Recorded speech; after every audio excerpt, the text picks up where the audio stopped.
வணக்கம் நண்பர்களே. நடிகர் அல்லு அர்ஜுனை இப்ப ஹைதராபாத்ல அவங்களோட வீட்ல வச்சு போலீஸ் வந்து அரெஸ்ட் பண்ணி கூட்டிட்டு போறாங்க. ஸோ அந்த போட்டோ அண்ட் வீடியோஸ்லாம் இப்ப சோசியல் மீடியால ட்ரெண்ட் ஆகிட்டு இருக்கு. என்ன ரீசன் அப்படின்னு பார்த்தோம்னா, தெலுங்குல வந்து பார்த்துட்டீங்கன்னா தயாரிக்கப்பட்ட புஷ்பா படம் வந்து உலகம் பூரா வந்து பார்த்தீங்கன்னா ரிலீஸ் பண்ணியிருந்தாங்க. அது பெரிய லெவலில் வசூலாச்சு. அதோட பார்ட் 2 வந்து இப்ப எடுத்து ரிலீஸ் பண்ணியிருந்தாங்க. 3 வருஷம் வந்து பார்த்தீங்கன்னா ப்ரொடக்ஷன் வேலை நடந்துகிட்டு இருந்து இப்பதான் ரிலீஸ் ஆயிருந்துச்சு. ஸோ அந்த படம் வந்து பார்த்துட்டீங்கன்னா தாறுமாறு ஹிட்டு. 1 வீக் முடிவிலே வந்து பார்த்துட்டீங்கன்னா 1047 கோடி வந்து வசூல் சாதனை பண்ணியிருக்கு. இந்தியாவிலேயே அதிக வசூல் செஞ்ச ஒரு படம் 1 வீக்ல அப்படின்னா அந்த புஷ்பா 2 படம் தான் இருக்கு.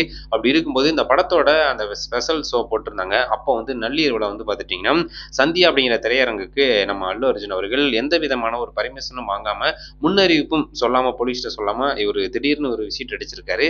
அங்க வந்து பார்த்துட்டீங்கன்னா திடீர்னு ஒரு வரவோ அங்க உள்ள கூட்டம்லாம் வந்து பார்த்தீங்கன்னா அதிகரிச்சிருச்சு. அந்த கூட்டத்துல எல்லாரும் முண்டி அடிச்சுட்டு செல்ஃபி போட்டோ அப்படின்னு சொல்லிட்டு எல்லாம் எடுக்க ஆரம்பிச்ச அந்த டைம்ல தான் வந்து பார்த்தீங்கன்னா எப்படி அந்த கார் மேல இருந்தாரு. ஸோ அவங்களுக்குள்ள தன்னை எடுக்கிறதுக்கு முண்டி அடிச்சுட்டு போனதுனால அந்த கூட்டத்தில் வந்து பார்த்துட்டிங்கன்னா 35 வயது மதிக்கத்தக்க ஒரு பெண் வந்து பார்த்துட்டிங்கன்னா அங்கே அவங்களோட ஃபேமிலியோட குழந்தையோட போயிருக்காங்க. அந்த சின்ன பையனும் வந்து போயிருக்காப்புல.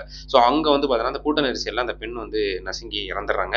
ஸோ அந்த பையனும் வந்து பார்த்தீங்கன்னா ரொம்ப கிரிட்டிக்கலான ஒரு சுச்சுவேஷன் அப்படின்னு சொல்லிட்டு ஹாஸ்பிட்டல் கொண்டு போய் ஸோ அதுக்கப்புறம் வந்து காப்பாற்றப்பட்டாங்க அப்படின்னு தான் சொல்லணும். ஸோ இப்போ வந்து பார்த்துட்டிங்கன்னா அந்த ஒரு சம்பவத்துக்காக அவர் இரங்கல் தெரிவித்து 25 லட்சம் வந்து பார்த்துட்டிங்கன்னா நான் வந்து இழப்பீடாக கொடுக்குறேன் அப்படின்னு சொல்லிட்டு அவர் அல்லு அர்ஜுன் அவர்கள் அந்த படம் ரிலீஸ் ஆனதுக்கப்புறம் அறிவிச்சிருந்தாரு. பட் அப்படிலாம் இல்லாமல் இப்போ வந்து வழக்கு பதிவு செஞ்சு இப்போ அவரை வந்து கைதும் பண்ணியிருக்காங்க.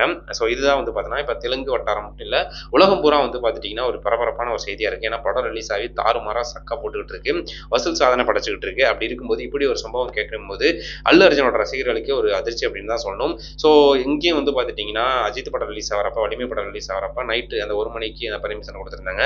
அந்த டைமில் அப்படி தான் அந்த லாரி மேலே ஏறி கீழே ஒரு பையன் விழுந்து இறந்ததுக்கப்புறம் ஸோ இனிமே வந்து பார்த்துட்டிங்கன்னா நைட்லாம் ஷோ வந்து பர்மிஷன் கொடுக்கக்கூடாது, மார்னிங் தான் அப்படிங்கிறப்ப வந்து சொல்லிட்டாங்க. ஸ்பெஷல் ஷோலாம் எதுவுமே இல்லை அப்படின்னு சொல்லிட்டு சொல்லியிருந்தாங்க. ஸோ அது மாதிரி வந்து பார்த்தீங்கன்னா இப்போ ஆந்திரா தெலுங்கானாலையும் அப்படி ஒரு முடிவு எடுத்திருக்கிறதா ஒரு தகவல் இருக்கு.